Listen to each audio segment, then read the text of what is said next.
Okay, now I'm recording as well. Oh, Okay. but does it matter that my volume is off? Probably, It right? should be off. Okay, so like the Otherwise, you'll little, hear yourself. great. Thank God you're here. Hi Mia. I guess we've started, yes? What are you drinking? Looks like I'm elderberry juice. Jersh. Church. Church. Here got them there elderberry Elderberry juice. Jersh. Christ almighty. It's a combination It's off to a great of start. blood orange juice and pomegranate juice. Oh, It's really yummy. okay, yum. Great. Mm. Happy Valentine's Day. Happy Valentine's Day for everyone listening. Risden is wearing a bright red skin tight turtleneck, looking very sexy. Ooh, boobs. And I wore a bra for you. aw, So you professional. never have to wear a bra for me. And bright red lipstick that matches. And you can't, I'm not, am I flexible enough to do this? And Yes, you heart are. socks. White socks with red hearts on them. And I um am still in my pajamas. Hell yeah. Except look what's next to me. This napkin with red hearts on it. And put it over your head. Yeah, okay. Happy Valentine's Day. Happy Valentine's Day. Oh I Lord. feel like that also just shows that like whatever you say, I'll just do it. Great. Yeah, like Wish I had that much about influence it. on anyone. I did Google Saint Valentine, by the way, because I wanted to know what that had. He's a martyr. He was killed by the Romans for not forsaking Christ, basically. It doesn't really have anything to do with romantic love. It just got co-opted in the 14th century as a thing about romantic love, because that's usually when the birds come back and people are like, oh, spring's coming, I'm horny. So it just became like a romantic holiday. Oh, weird. Mm-hmm. Okay. Nothing more romantic than martyring yourself for Christ. For Also, Jesus. It's Ash Wednesday today. Oh, that's right. I don't know anything about Ash I Wednesday. will make it very brief. Yesterday was Mardi Gras. So there's Oh, Christmas, and then that's the first of the 12 days of Christmas. And then whenever Easter is, there's 40 days before that where Catholics observe Lent. And that's our version of it's honoring Jesus walking through the desert. So you guys also have a holiday about this, yeah, right? Passover. Passover. So it's our version of that. So typically, like historically, Ash Wednesday is the first day of Lent, and you get a little smudge of ash, palms, whatever, on your forehead, and then you give something up. It's supposed to be usually meat. I have given up Shake Shack. Last year, I Oh, gave up those sour ropes. What are they called? Not nerds, sweet tart ropes, because I was addicted to them. mm. So this year, I'm giving up Shake Shack. Wish me luck. I eat it 3 times a week. I know. I'm like, this is gonna be really hard. Yes, it is really hard. And you know what? Jesus died for my sins, Mia. Yeah. So it's do. The 12 days of Christmas are not on Christmas? So it's inclusive. The first day of Christmas is day one, Oh, and then it goes for 12 days. oh, into January. Yes. And then Okay. there's a word for that day. It's like the hebe hebe begins with a vowel. Someone's going to be screaming it in their Subaru right now while they're listening to this. And I'm so sorry. I don't know what it is. And then you have Carnival that starts, and then it culminates in Mardi Gras, Fat Tuesday, which is the day that you go buck wild. It's Purim. So it's the day you go buck Oh. wild before you have to wrap it all up and be a good girl or boy or they for Jesus. Yeah. Yeah. My temple is doing a drag forum. Oh, God. You can come if you want to come. Don't tempt me. You know how much I just, if the Jesus thing doesn't lock down, I'm just converting. It just depends on who I marry at this point. I'm just like, look, it's God. What clothes am I wearing? Yeah. Well, there's a lot of, I mean, you would love it. You would love it. I would love to Well, come all to the drag trans Purim. Jews go to I my can't. temple. I Yeah. can't. And it's also like pretty much my birthday, usually Purim, St. Patrick's Day, Oh. mid-March, right? Oh. Mm-hmm. Okay. When I worked at the Kabbalah Center, we always had, yes, I worked at the Kabbalah Center in the bookstore. I forgot about that. Yep. I have much lore. There was a costume party for Purim, and everybody would get shit blasted, drunk, like all the rabbis and all the Orthodox Jews. And it was very fascinating. Disco was a theme one year. Wow. Lots of Yeah, afros. Purim's crazy. Purim's just like Mm-hmm. a free for all, like make a lot of Bacchanalia. noise. Yeah, get really fucked up. Yeah. Yeah. Huh. Well, okay. Anyway, So what do we talk about on this show? Consent. 2.0. What does that mean? Does that mean we fucked it up the first time? I think I know. most of us are fucking it up the first time. We're doing it wrong. Yeah, we're doing it wrong. I was thinking about that this week around like um even like my own kind of journey with consent and like where I was at a few years ago and where I'm at with it now. And that it is a very different place. And this what I see that we've talked about on here and that we're going to talk about more today, this kind of like idea that consent is going to be like the panacea. It's going to be the thing that keeps me safe. Um like I definitely felt that way uh and was like kind of using it in that way. I think learning about consent coupled with my anxiety and my OCD proclivities, it's really easy to be like this is how you do this, and this is and to like look for the ways that I'm doing it wrong and the ways that other people are doing it wrong. And there's somehow like safety in being able to say like this is right and this is wrong. Yes. Because especially because if somebody is doing something wrong, then we get to be like, okay, like Right. goodbye. Right. I was also thinking this week about the word violence because in my music, why do you laugh at that? I'm laughing because I have an ex who used to tell me that I love violence. He was like, Riston, you love violence. And I was like, I don't love violence. I am just refusing to mandate that the world not be violent. I've accepted that violence is part of reality and it doesn't surprise or shock me. Yeah. I don't know. Yeah. Well, I was thinking about it this week in particular because I'm in this home recording music class right now. And our teacher talked about how like editing is a kind of violence. There's like a violent quality to editing because you're basically performing surgery on murder your darlings. Have you heard that expression? Yes, and like chopping something up, removing, moving, cutting, pasting, and you ultimately end up mutilating the original, what was there originally. And so we've been talking a lot about in this class, like how to sort of ensure that you're like preserving and to sort of like limit the number of cuts that you make. But the word violence really kind of jumped out at me because I see in my communities and like especially online a way that the word violence, similar to the word trauma, has been like collapsed into like it's all the same hue, like when people talk about like we've talked about this on in here where it's like the difference between sexual assault or like being violated in a sexual context versus rape, like there's a wide range of experiences that fall under the umbrella of sexual assault. And I think that what I see, but so often people talk about it like it's all the same thing. They want to collapse it. They want to make it bite size. Right.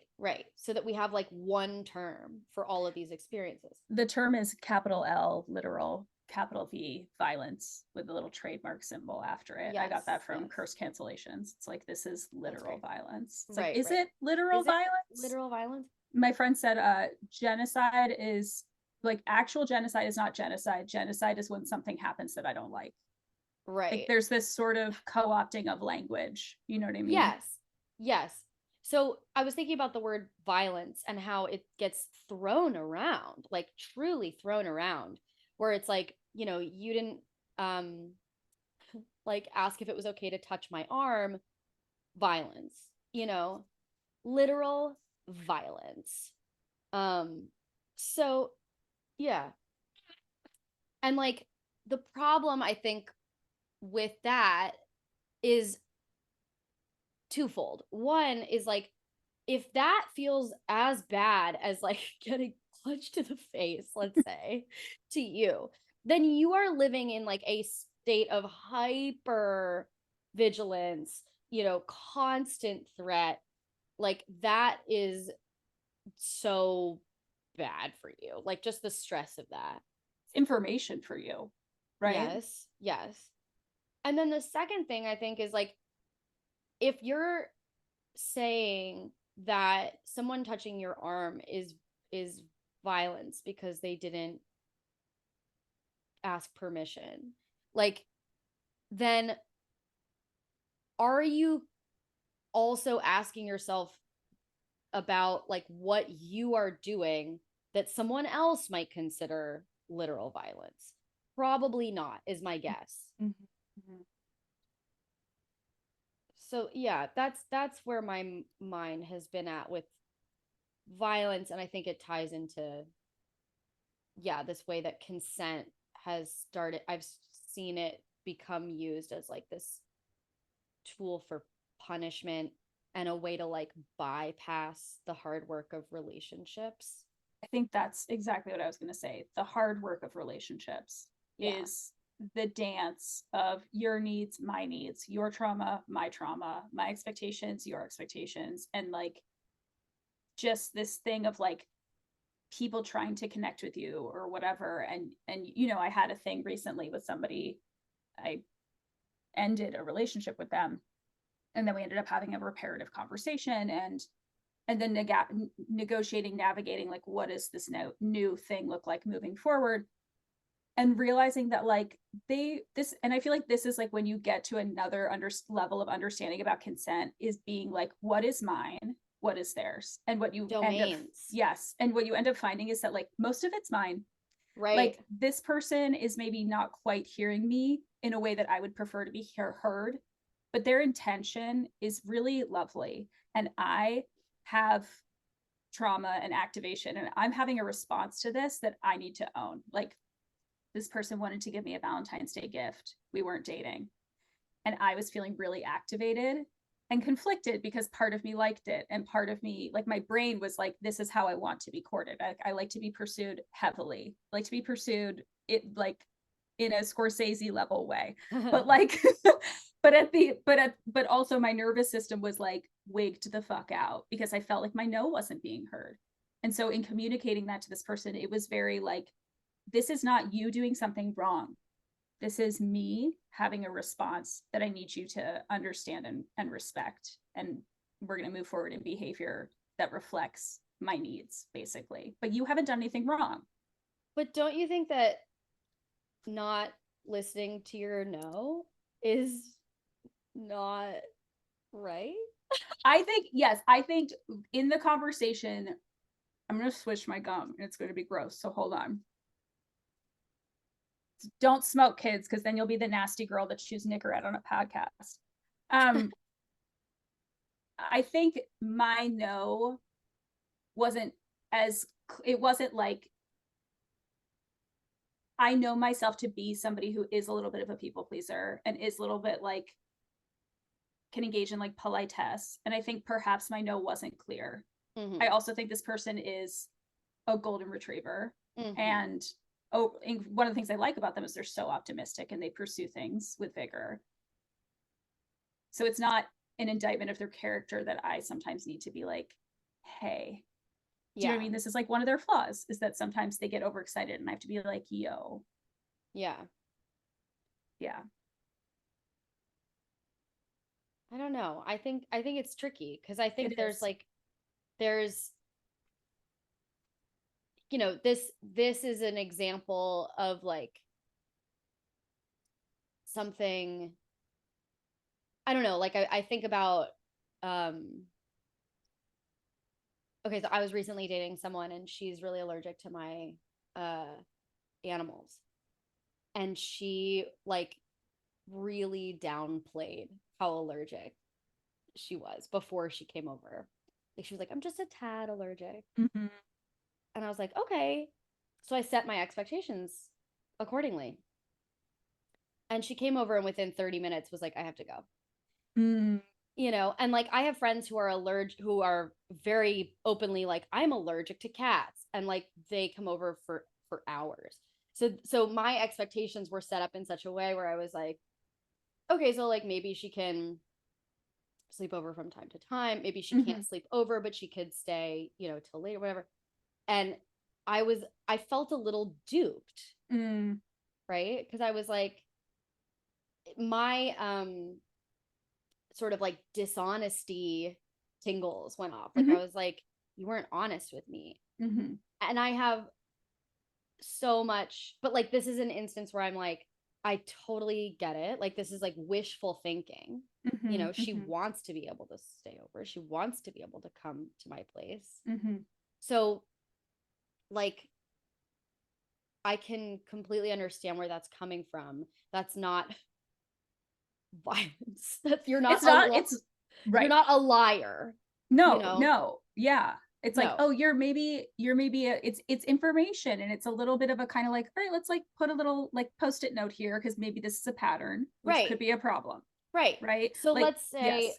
the person that you're talking about, like, you know, this was the first instance. It alerted you to perhaps I wasn't as clear. Maybe I was making my boundary a bit softer and more Mm-hmm. porous because I wanted her to feel a certain way, Mm-hmm. you know, like Mm-hmm. not feel Mm-hmm. bad. Mm-hmm. Hey, you can't eat that. You can't eat Oh that. no. Oh no. Naughty kittens. No. There's Um, Mia has smoked salmon, and I someone made a do. dive for it for those who Yeah. can't see. Uh right, but so like say this happened now again, now that you've Mm-hmm. been more clear, and then like again maybe you go like, all right, like let me see if there's a different way to explain. And then like at what point do you go like, all right, this person is like systematically, routinely like pushing my boundaries and not hearing me, even if it's because they have stars, you know, hearts in their eyes. Right, right. For me, it's like round two. Like the But reason we stopped seeing each other was like uh-huh. this second time a pattern emerged in something else. I was like, Right. this isn't gonna work, babes. And so this Yeah. is like my ears are up a little bit, right? Like Yeah. for this. Yeah. But I think I'm pushing back a little bit like for you on the Mm-hmm. on your willingness to be like, this is my shit, you know, I'm being activated, because I'm like, we're in relationship, Mm-hmm. and yes, there's like stuff that's my shit, but then there's also like us, you know, there's like the in between, there's like there's me, there's you, and then there's the stuff in between The us. relationship. Right. Yeah.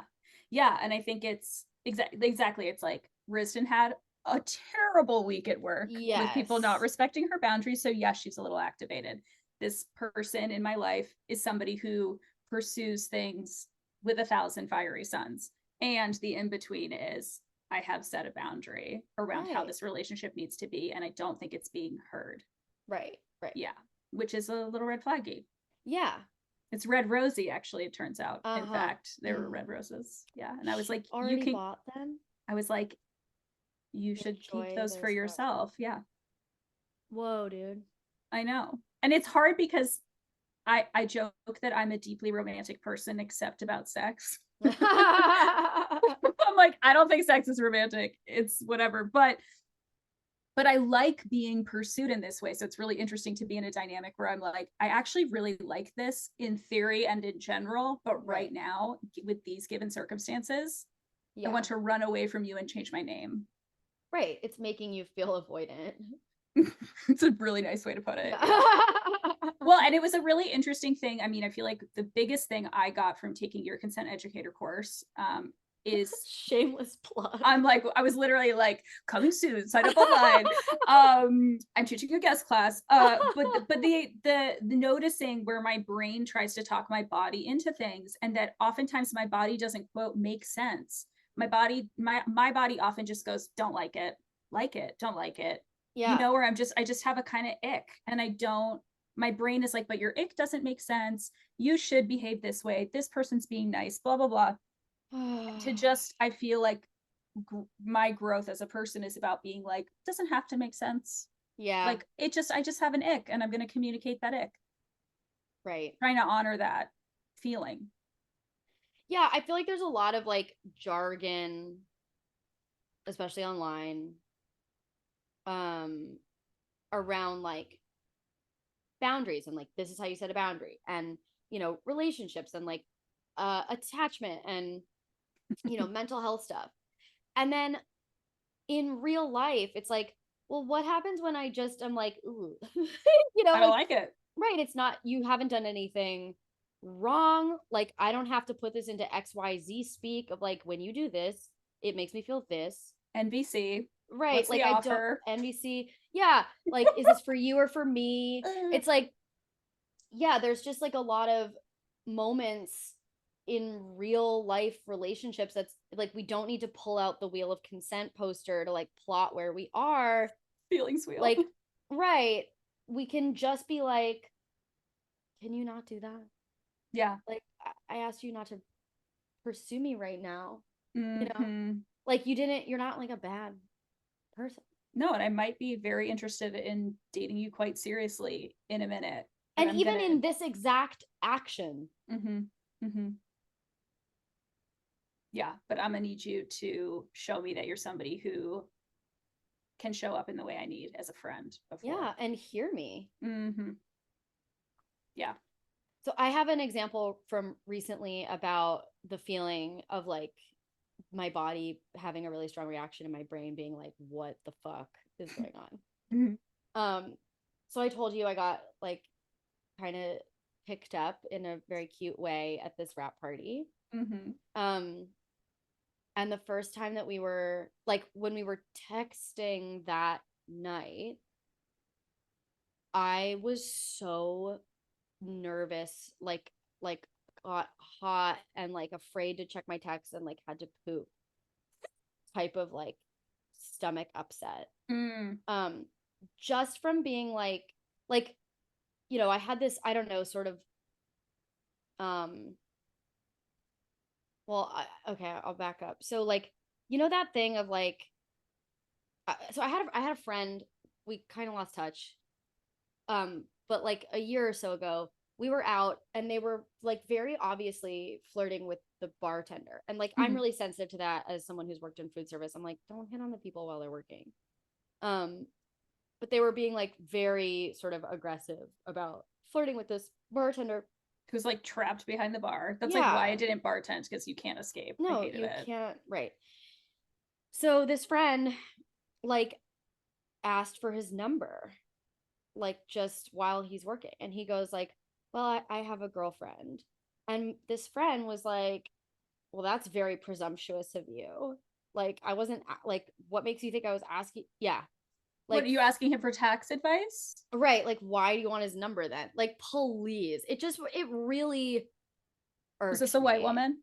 No. Oh, interesting. No.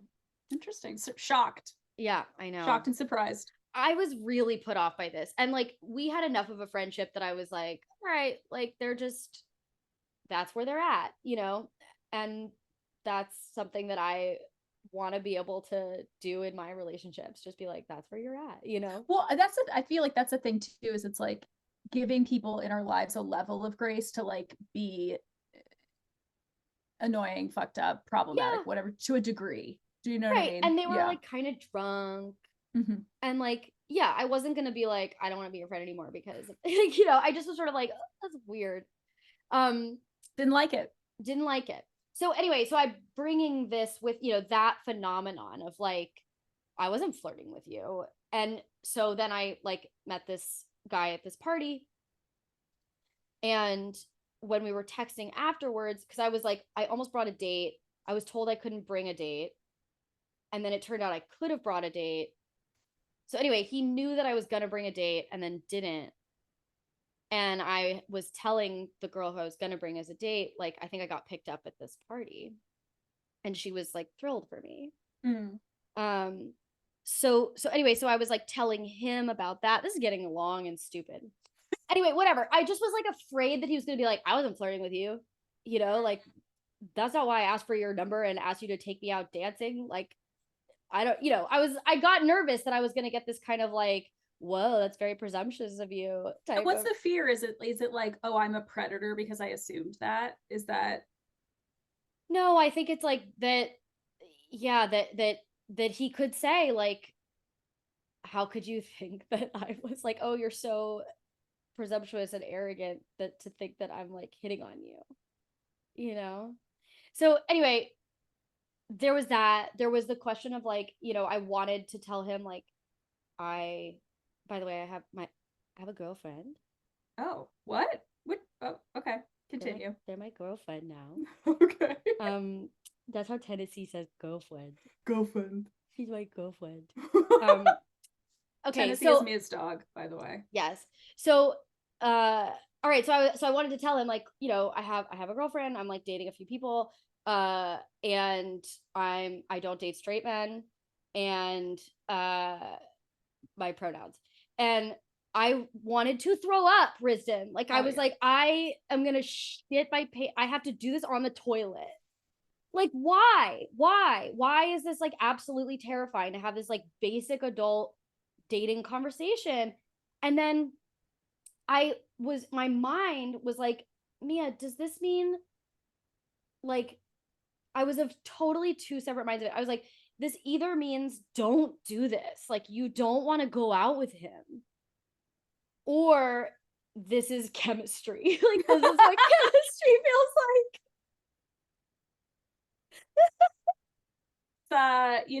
Knees weak, palms are sweaty, mom's Right, spaghetti. mom's It's again. like, what are these feelings? Yeah, like does this mean that I should go out with him, or does it mean that I shouldn't go out with him? And ultimately, I'm super fucking confused because I went out with him and I really like him. Mm-hmm. So I'm like, maybe that is what it feels like.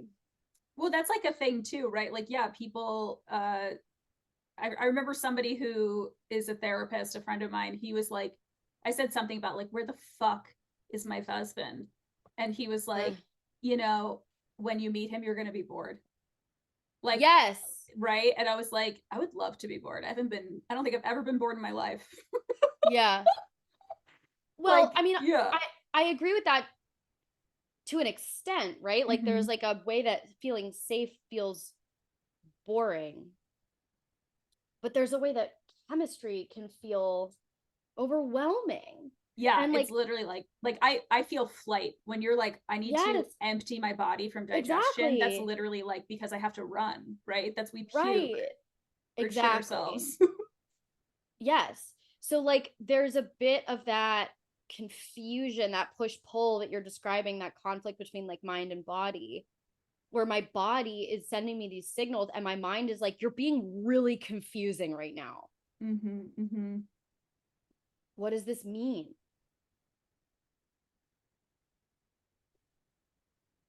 Ask me in 6 years when I'm officially a psychologist. Yeah. I'll tell you. Yeah. I mean, the feeling of just like needing to poop. It's like, whoa. Literally just try to get everything out of your body so you could run faster. Yeah.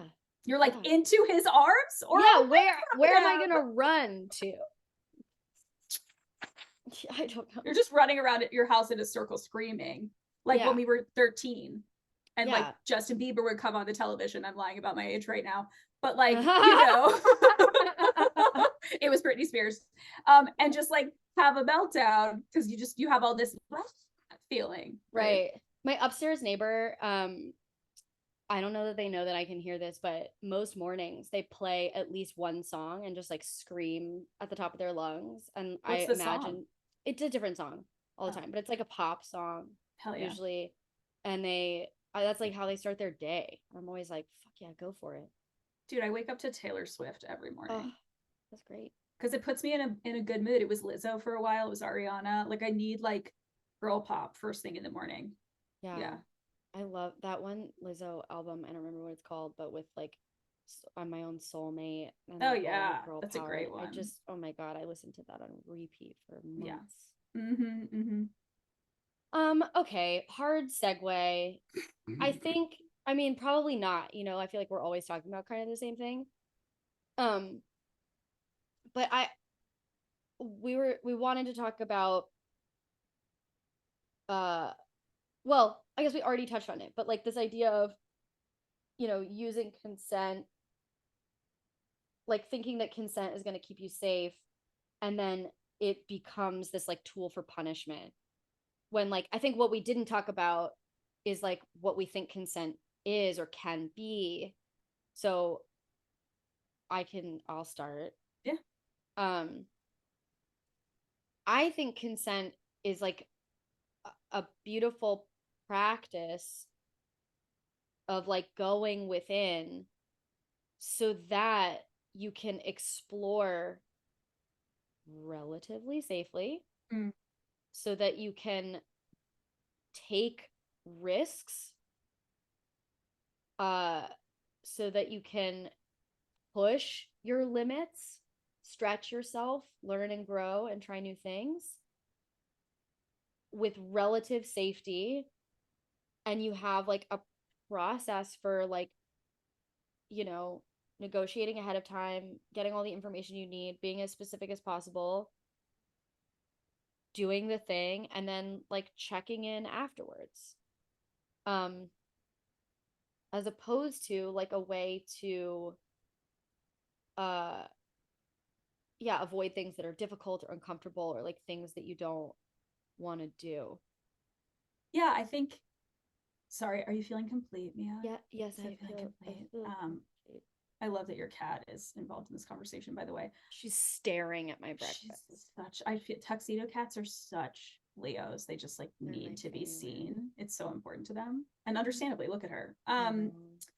Yeah, I feel like, I think this is, if I think I've mushed together something my mentor and surrogate partner of therapy, Brian Gibney, taught me, and something that you've taught me, and sort of put them together, which is this idea of like consent is either present or not present. Like consent is not something that we get, right? Yes. Or like we have, so in SPT, we have informed consent documents that clients sign. And the signature indicates, I've read these documents. That's it.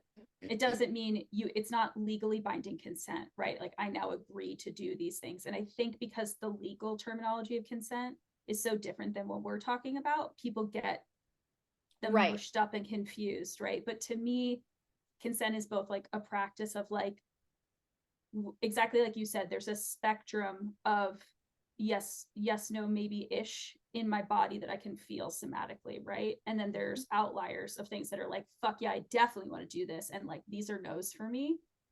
And so establishing through communication with another person, like where do our spectrums overlap, whether that's like with sexuality or our schedules or doing a podcast, whatever, right? It's like this sort of overlap. But I think the thing is, it does kind of involve, and this is maybe what we're talking about, people have a responsibility to communicate, right? Like there are some things we can infer that people don't want us to do. And sometimes that isn't always clear between people. And so that's why these conversations are really important. Like, and that's what, I forget if it's you or Brian, but like, I think it was you, this idea of like consent was not present. That yeah, we presents talked a about lot. this last time, right? That like consent wasn't taking place, as opposed to like my consent was violated. Right. It's like what we mean is that like a conversation about where that spectrum of okayness is within me and within you we didn't discuss it. Yeah. Right. Yeah. Somebody making an assumption about where your spectrum is could be really egregious and fucked up, or it could be just within us, like somebody grabbing your arm, right? Depending on so many variables, might actually not be a consent violation. Right. Right. And then I think there's also like, maybe it was a consent violation, but was it sexual assault? Like I had someone, I've heard a hug described as sexual assault. And I'm like, and this also speaks to this thing of like, are you a person who's safe to say no to, right? Like, are you somebody that if somebody says, I'm actually not going to give you a hug, like I remember we were doing a rehearsal once and you were like, don't touch me today. I can't be touched. Yeah. And it was like, okay. Like I was definitely like, oh, but like, okay. Like, you know what I'm saying? Like, and you recognize that as about me, right? Not about you. And it could have been about me. It's like, all right, fine, we'll talk about it later. Like it's, you know what I mean? Like I'm a grabber. So, but yeah, this thing of like, I feel like I've made it, I feel like I'm in the context of our relationship, like I think you feel safe to say no to me. Yeah. You know what I mean? But yeah, if you're somebody who, where's my hug guy? and you're like, I'm not going to hug you, and it's fucking World War III, then like that Right. is something to look at. I don't know. I'm so distracted by the cat's face right now. Look at her. Oh, yeah, she looks so cute. She had her little eyes closed. Yeah. Um, yes, I think there's the two sides of this, and there's a second side that often gets forgotten, which is that yes, I can and should do my best to be a safe person to say no to. And there's like concrete ways to do that I've like outlined in classes. But Go find these classes online. Yeah, go sign up for my classes. But there's I mean, it's also on my Instagram, like you can find it. But there's also the responsibility that each of us has to say no or to state our boundaries. And I just keep hearing these stories of like someone being like, you know, like I uh well, they didn't ask. Like I did that because I just went along with it, but they didn't actually ask. And therefore, retroactively, they've assaulted me or my boundary was crossed. And I'm like, you don't have to say no, right? Like you can communicate however you need to communicate. If the word no is hard for you, but also like probably work on that because you become a person who's like really risky to engage with if people have to read your mind all the time. Right. Yeah. Like sometimes I swat somebody's hand away from me, or if it's on like a lover, if their hand is on my boob and I'm PMSing and my boobs are stressing me out, I'll put their hand on my waist. It's like, it's not always a no. Yeah. Do you know what I mean? Yeah. Yeah. Or even like to have stated a boundary and then to change your mind to be like, actually, I do want to do that. And then later to be like, you crossed my boundary. And it's like, you changed your mind. Right. Like, do you want people to believe the words that you say? Like, there's something that is going on. I don't know how to put my finger on it, but like a way that all these qualities that we like value in a person are like going out the window in when it comes to consent or like engaging in sexual activity. So like the idea of like, follow through, like I do what I say I'm going to do, right? Or like the idea of like being a person of my word. Like these are right, Yeah. these are good qualities. Mm-hmm. But then there's a way that like, well, I said I didn't want to have sex tonight, and then you went down on me, which I said was but I said that was okay when you asked. But earlier I had said I didn't want to have sex tonight. So but you I changed violated my mind. But I changed my but you violated my boundary because I had said it previously. It's in the moment. Let's talk about that too. Right. Yeah, go ahead. No, I mean just that it's in the moment. And like I think again it comes back to this thing of like sometimes we had, you had a post a while ago because we had talked about it's like sometimes like sex is an oopsie, right? It's like I sometimes will engage with somebody and be like, didn't love that. And that's not then this thing happens that I go, ooh, didn't like that, felt weird. And instead of being like, what information is there for me here about the act or the person, it then becomes a thing about their character, right? It shifts into being like, so this person must have done something wrong because I'm feeling this way. But that's not always the case. Sometimes we feel that way because of something else. Right? Yeah. Yeah, and like it can mean that you like realize that you don't have chemistry with this person, or that you don't like how they fuck, or you don't like how they kiss. Like, and I've been there. Like, this isn't something where I'm like, this is so fucked up. Like, I've never done it, and you're all horrible. But like, no, I was dating someone a few years ago, and I kind of like I was enjoying our like physical whatever. Like, we were having sex, we were hooking up, and then they treated me really weird, like bad but also weird. And I remember like the last time we talked, they were like screaming at me on the phone, and they were like mocking things like yeah, and I was like, what the fuck is wrong with you? So getting off the phone, I was like, my only regret is like that I stayed on the fucking phone. I tried to talk to them like a rational person. Right. But then it was like after the fact that I was like really squicked out by the sex that we had had. Like it like mhm, changed mhm. in hindsight, where I was like, ew, that was kind of gross, and I don't like how they did that, and I don't like how to, and I didn't, there was like certain things that they did that I didn't like at the time.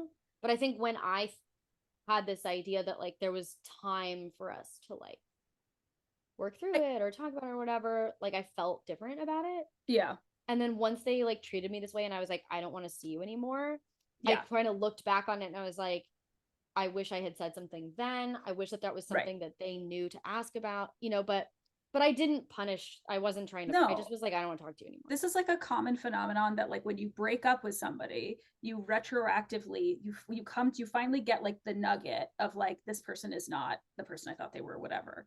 You have a smaller like compartmentalized understanding of them or whatever, and it paints all of their behavior up to that point under that Yeah. lens. This is like I joke with people all the time. I'm like, no, you can't refer your ex to a restorative practice. Like Right. I don't want to be totally honest with you. It's very hard for me, including my own, to take people's character accounts of their exes very seriously, because Correct. even of myself, I'm like, that motherfucker's an asshole. And it's like, are they, or did they, or are they your ex? Like, and Yeah. that's not to say that there aren't terrible people out there, but that's part of like the mechanism of distancing from them, is being like, um, throwing them in a binary of bad. Do you know Yeah. what I mean? Yeah. Yeah. Right. Yeah. And I think, you know, I've also watched myself even kind of undo those binaries with increased like distance and time away from a Mm-hmm. person. Mm-hmm. Um, yeah, where it's like really easy. I remember a couple years ago having like getting kind of closure with my longest term ex and being like, and like having this kind of massive wave of grief of realizing that like I had clung to the anger that I had towards him, and it had prevented me from even like feeling or recognizing that I missed him. Mm-hmm. And so like once we had that closure, I was able to just miss him and ultimately like let it go because I wasn't really angry anymore. And anger is, first of all, delicious and protective, Mm-hmm. and the grief is painful. You Yeah. know what I mean? Like, I'd much rather be angry than sad. There's a way better I playlist too. know. Yeah. Right. Right. But anger, I think, is also like kind of addictive, like that Mm. cortisol spike, you know, all the time. And so you like look, right. It's just a drug. I So did you this like the look wrong way, by the way. I have done cocaine. cocaine before. It's that Yeah. way. There you go. There you What am I doing? go. Uh, yeah, there's like an addictive, empowering quality to the anger, whereas like the grief, the grief just like feels bad, but B, it's gonna go away. So there's a way that like if you're clinging to it, anger is the way to go. I say a lot in RP. It's much more. It feels much better to stay angry at somebody than to watch that person than to watch the person you're angry at become a better person. Right, What's more right. painful than somebody you hate watching them grow as a person? Gross, Yeah. awful. Can you I'd much tell rather stay angry. can you tell people what RP is? Restorative practices, restorative circles. Yeah. Do you want to share about SPT and where you're at with that? With our 1 minute left. Oh, Yeah, no, I mean finish, you know, you can finish.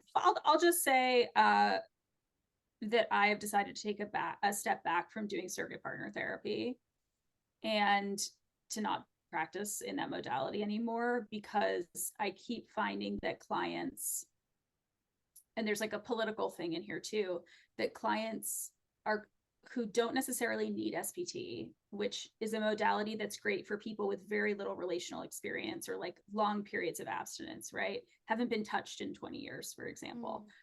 People are coming to SPT because they need what we would call erotic level work. So they need like people who've never been with a same-sex partner, for example, and want that foundational experience.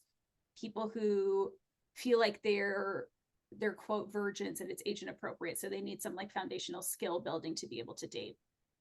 And so I keep getting clients coming to me sort of pretending to be SPT clients and then trying to coerce me and push the therapy into the erotic realm very, very quickly, which is really activating because of my personal history with like childhood sexual trauma and coercion. And it's been I've just noticed it's been really activating for me. And I wish, it speaks a lot to the decrim movement, because these clients are totally correct in that they do need educational experiential sex work that exists in just the erotic. But unfortunately, because SPT is a legal modality, the sex part is such a small part of what we do in order to keep it legal. So it's really hard, because there are people that need this work and they can't get it. And so they keep trying to force SPT to work for them, unfortunately, at the it's harming to the people practicing SPT, because I'm then having to basically be in a room with somebody who's paying me, so there's already a power dynamic, who isn't hearing my no and isn't respecting my no and is trying to manipulate, coerce, and negotiate me out of my no. And I, unfortunately, am just like not willing to continue having that same experience over and over again. So that's why I'm not doing it anymore. Ugh, I'm sorry. It was really, really hard and icky. And it's an interesting thing, I know we need to wrap, to be like, this person is behaving in a way that's really activating for me because of my history. Also, their behavior is shitty and sucks. Yeah. And I have compassion. Like, the last thing I said to this client in a triadic was like, you have every right to be as angry and upset as you are, because we live in a puritanical government that is preventing you from getting the services you need. I cannot provide the services you need. And that sucks. And so you have to decide if you're willing to risk to go to jail to get them. And that's not on me. And I wish you luck in your journey, So yeah, it's been a week. Ugh. I'm glad you're taking care of yourself. Decrim, y'all. Yeah. I know someone did my program who is doing what you're talking about, but it's technically illegal. That's the thing. Like, I love that work. I wish that it was like, I love that's, I actually thrive in the erotic element of SPT more so than the like, I'm going to teach you how to hold hand shit. I want to blow my brains out. I'm so bored. You know what I mean? But I also have an obligation to protect the work. Like, there's a legacy of people who have been doing this since the 50s. And like, I owe them to not put the work in legal jeopardy. Yeah. All right. Well, end on a light note. Yeah. So this isn't going to come out on Valentine's Day, obviously.